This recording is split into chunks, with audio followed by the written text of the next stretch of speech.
আসসালামু আলাইকুম, কেমন আছেন? আশা করি সবাই অনেক অনেক ভালো আছেন, সুস্থ আছেন এবং নিরাপদে আছেন।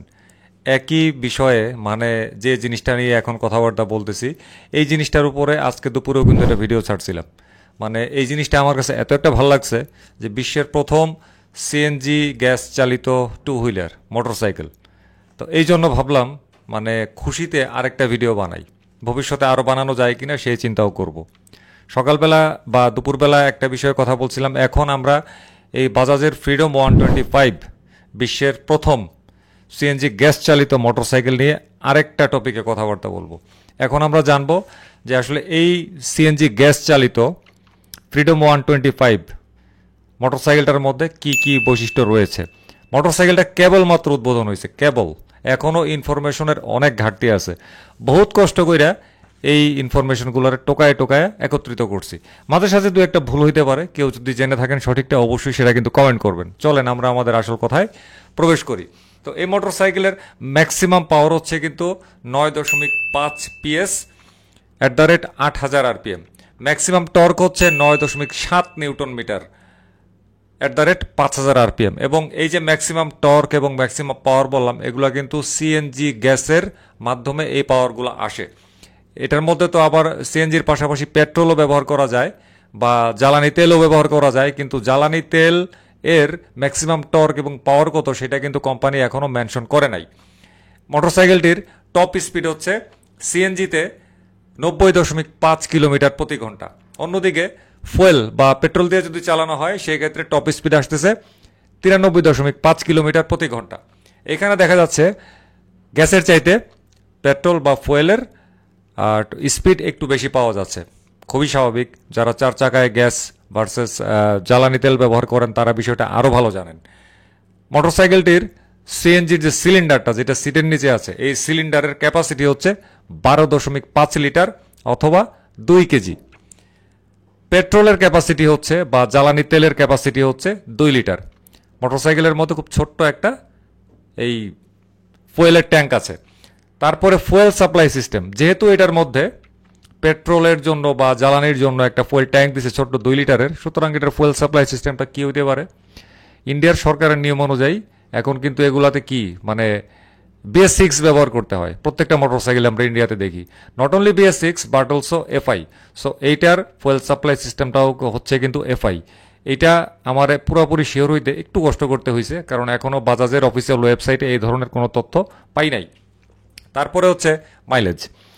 প্রতি কেজি সিএনজিতে 106.5 কিলোমিটার মাইলেজ দিতে সক্ষম এই মোটরসাইকেলটি।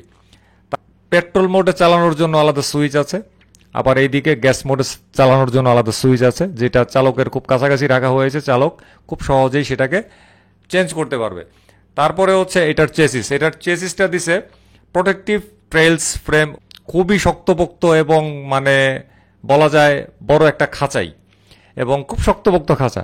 এইটা দিকে তাদের বিশেষ একটা নজর ছিল আমার যা মনে হয়, চেসিসের ডিজাইন দেখে যা মনে হয়েছে, কারণ সিটের নিচেই কিন্তু দেয়া হয়েছে সিলিন্ডারটা। সুতরাং সিলিন্ডারে যাতে কোনো ধরনের আঘাত বা এরকম কিছু যাতে না আসে, যার কারণে একটা ভয়ঙ্কর প্রাণঘাতী দুর্ঘটনা ঘটতে পারে। চেসিসটা একদম খুবই শক্তপোক্ত, চোখে দেখে যা বুঝছি আর কি, এখনো তো ধরার সৌভাগ্য হয় নাই, পারলে ধৈরাও দেখবো আর কি। তারপরে হচ্ছে সিলিন্ডার, গ্যাসের যে সিলিন্ডারটা সেটা হচ্ছে পিসো সার্টিফাইড সিএনজি সিলিন্ডার। এরপরে আসি এর সাসপেনশনের ব্যাপারে। এর সামনে হচ্ছে টেলিস্কোপিক ফর্ক সাসপেনশন এবং পেছনে হচ্ছে মনোশক সাসপেনশন। তো সামনের যে সাসপেনশনটা টেলিস্কোপিক ফর্ক সাসপেনশন, এটার মধ্যে কিন্তু হেভি প্রোটেক্টর দেওয়া আছে, হেভি। এবং এখানে ফ্রিডম লিখে কিন্তু ব্র্যান্ডিংও করা আছে, খুবই সুন্দর করছে কিন্তু এই টেলিস্কোপিক ফর্ক সাসপেনশনের সেটআপটা। অন্যদিকে এটার যে রিমটা, এটা হচ্ছে কিন্তু অ্যালয় রিম, সামনে এবং পেছনে দুইটাই। পেছনের চাকায় কিন্তু দেওয়া আছে মাডগার্ড। তারপরে আসেন সামনের ব্রেকে। যেহেতু এই মোটরসাইকেলের মধ্যে 3টা ভেরিয়েন্ট আছে, তো ব্রেকিং সিস্টেম সহ আরো কিছু দিকে কিন্তু কিছু পার্থক্য আছে। যেমন সামনের ব্রেকে যদি আমরা আসি, ফ্রিডম 125 NG04 ডিস্ক এলইডি এই মোটরসাইকেলটার বা এই ভেরিয়েন্টটার সামনে হচ্ছে 240 mm এর ডিস্ক ব্রেক।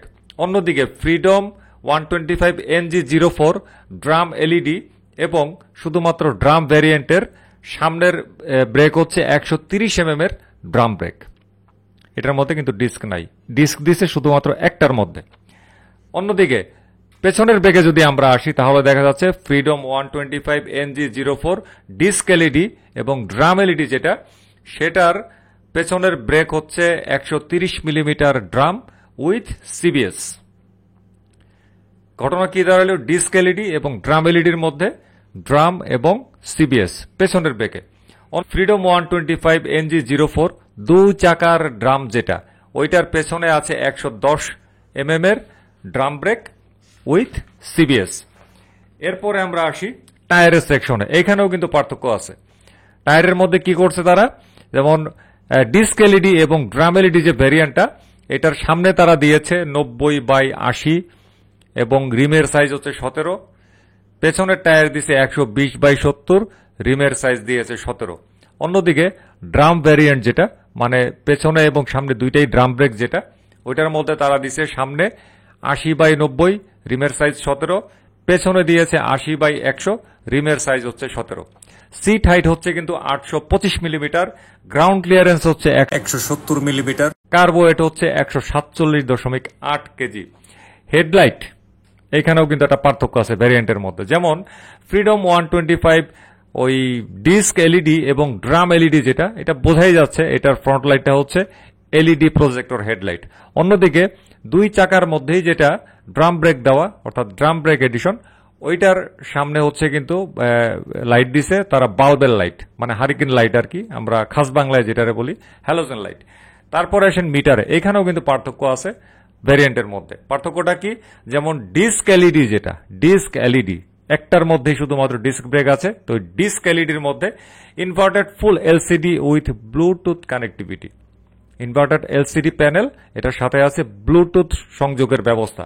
অন্যদিকে বাকি যে দুইটা ভ্যারিয়েন্ট আছে ড্রাম এলইডি এবং অনলি ড্রাম, ওইটার মধ্যে ছোট্ট এলসিডি দিছে, এর সাথে কোনো ব্লুটুথ কানেক্টিভিটি নাই, অর্থাৎ এইটার এলসিডিটা ডিস্কের চাইতে আকারে ছোট, পাশাপাশি এটার মধ্যে ব্লুটুথ নাই।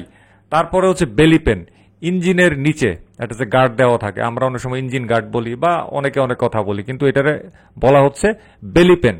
তো ফ্রিডম 125 ডিস্ক এলইডি এবং ড্রাম এলইডি যে ভেরিয়েন্টটা, এইটার বেলি পেনটা বানানো হয়েছে প্লাস্টিক এবং স্টিল মেটাল দিয়ে। অন্যদিকে দুই চাকাতেই যেটা ড্রাম ব্রেক, ওইটারে বানানো হয়েছে শুধুমাত্র স্টিল মেটাল দিয়ে। তারপরে আসেন tank cover flap. Tank cover flap কোনটা, অনেকে হয়তো বা চিনবেন না, অনেকে চিনবেন। ট্যাঙ্ক কভার ফ্ল্যাপ হচ্ছে ওই যে আমরা যেমন পালসার 150-তে দেখছি ট্যাঙ্কের দুই পাশে দুইটা কান দেওয়া থাকে, তাই না? এটাই হচ্ছে ট্যাঙ্ক কভার ফ্ল্যাপ। তো এইখানেও পার্থক্য আছে ভ্যারিয়েন্টের মধ্যে। কি পার্থক্য করছে, ডিস্ক এলইডি এবং ড্রাম এলইডি যে ভ্যারিয়েন্টটা, এটার মধ্যে এই কান আছে, ট্যাঙ্ক কভার ফ্ল্যাপ আছে। আর ড্রাম ভার্সন যেটা, দুইটা চাকার মধ্যে ড্রাম ব্রেক যেটার, ওইটার কিন্তু কোনো কান নাই, ওইটা কানবিহীন। ঘটনা কি, তাইলে সে শুনবে কিভাবে, ওইগুলার তো কান আছে, এটার তো কান নাই। যা হোক, পরেরটা পরে দেখা যাবে। তারপরে ফ্রিডম এই মোটরসাইকেলটার মধ্যে কিন্তু অনেকগুলো কালার আসছে। দুপুরের ভিডিওতে একবার বলছিলাম, কিন্তু এই ভিডিওটার স্বার্থে আমি এটা আবার রিপিট করতেছি। কালারগুলা কি কি আসছে, Caribbean blue, pewter grey and black, cyber white, ebony black, grey, racing red. কার কাছে কোনটা ভালো লাগছে আমি জানি না, ছবিতে দেখা যা মনে হয়েছে আমার কাছে ভালো লাগছে সাইবার হোয়াইটটা সবচেয়ে ভালো লাগছে। আরেকটা কথা বলি, এই মোটরসাইকেলটার যে ডিজাইনটা করছে, ডিজাইনটা কিন্তু সত্যি মানে অনেক গর্জিয়াস, মানে সহজে আপনার চোখে এটা আকর্ষণ করবেই করবে, এতটাই সুন্দর করছে, একদম পুরো স্ক্র্যাম্বলার শেপ। বাজাজ বলতেছে এটার সিট নাকি এই সেগমেন্টে, অর্থাৎ 125 সিসি সেগমেন্টে সবচাইতে লম্বা। পরিবার নিয়ে নাকি চলতে পারবে, বাজাজের এমডি রাজীব বাজাজ বলেছেন একটি অনুষ্ঠানে। ট্যাঙ্কের উপরে কাউকে বসাইতে হবে না বা সন্তানকে কোলে রাখতে হবে না। সিটের মধ্যে, সিটটা আসলেই কিন্তু অনেক লম্বা। পাশাপাশি আরেকটা কথা হচ্ছে কি, এই মোটরসাইকেলের যে শেপটা করছে, নেকেড তো বটেই, পাশাপাশি কিছু ডার্ট বাইক এর মতন মানে লাগে আর কি, ডার্ট বাইকের মতন লাগে। যেমন আমাদের দেশে যেটা আছে কাওয়াসাকি কেএলএক্স, মানে এইটার সিটটা যখন আমি দেখছি এত লম্বা, তখন আমার চোখের সামনে কাওয়াসাকি কেএলএক্স, আরো কি কি বিশ্বের বিভিন্ন ডার্ট বাইকের সিটের ছবি আমার চোখের সামনে ভেসে উঠছিল। এবং এটার সাইড থেকেও যে নেকেড টেকেড যে একটা ভাব করছে, মানে এটারে আসলে নেকেড বাইকের মতন লাগে। এনিওয়ে, পৃথিবীর প্রথম সিএনজি গ্যাস চালিত এই টু হুইলার বাজাজ যে আনলো, অবশ্যই মানে খুবই ভালো একটা সংবাদ আমাদের সবার জন্য। তবে ভারতবাসীর জন্য কিন্তু খুশির পরিমাণটা অনেক বেশি, কারণ তাদের দেশেই এটা হয়েছে, তাদের ব্র্যান্ড অরিজিন কান্ট্রিতেই এটা হয়েছে। এখন আমরা বাংলাদেশে থাইকে আমরা কবে পাবো ভাই জানি না, কিন্তু পার্সোনালি কিন্তু আমি অনেক খুশি। এটা একটা বিপ্লব হয়ে গেছে, বিপ্লব, বিশাল একটা বিপ্লব হয়ে গেছে। ভারতে এখন পর্যন্ত এটা কিন্তু মানে কেনাবেচা কিন্তু শুরু হয় নাই, শুরু হয়ে যাবে হয়তোবা অচিরেই। পুরোটা ভারত কত বড় চিন্তা করেন, পুরোটা ভারত কভার হবে, এটা বিভিন্ন সমস্যা আসবে, সমাধান হবে, কোম্পানি বিভিন্ন ধরনের গবেষণা আরো করবে, সবকিছু করে গ্রিন সিগন্যাল পাবে ভারতের রাস্তায় চলার পরে, তারপরে বাজাজ ভারত চিন্তা ভাবনা করবে যে এটাকে রপ্তানি করা যায় কিনা। সুতরাং অনেক দেরি আছে। তো আমরা বাংলাদেশে যারা বসে বসে চিন্তা করছি যে এটা কবে আসবে, আমি কিনবো, দাম কত হতে পারে, আসলে এই আশা এই মুহূর্তে করাটা একদমই বোকামি। আমার মনে হয় না যে আগামী 2-3 বছর ওই বাইক আসবে। তবে হ্যাঁ, আসতে পারে। আমাদের তো উত্তরা মোটরসে তো আবার ঠিক ঠিকানা নাই, আবার বাজাজেরও ঠিক ঠিকানা নাই।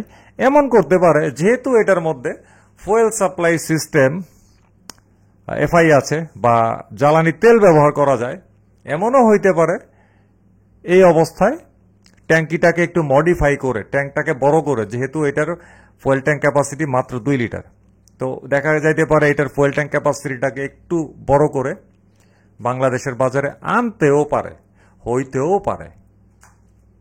মনে ঢুকলো হঠাৎ করে, তাই কথাটা বললাম, আনতেও পারে এই সিস্টেমে। আর যদি সিএনজি সহকারে আনে তাইলে তো ভাই কোনো কথাই নাই, মানে সোনায় সোহাগা। তবে আমার কাছে একটা জিনিস কি লাগে জানেন, যে এই বাইকটার মধ্যে তারা কিন্তু ড্রাম মানে যে 3টা ভ্যারিয়েন্ট করছে, 3টার মধ্যেই কিন্তু তারা সিবিএস ব্রেকিং সিস্টেম ব্যবহার করছে। তো এবিএস অ্যাটলিস্ট একটা ভ্যারিয়েন্ট রাখলে হয়তোবা অনেক অনেক ভালো হতো।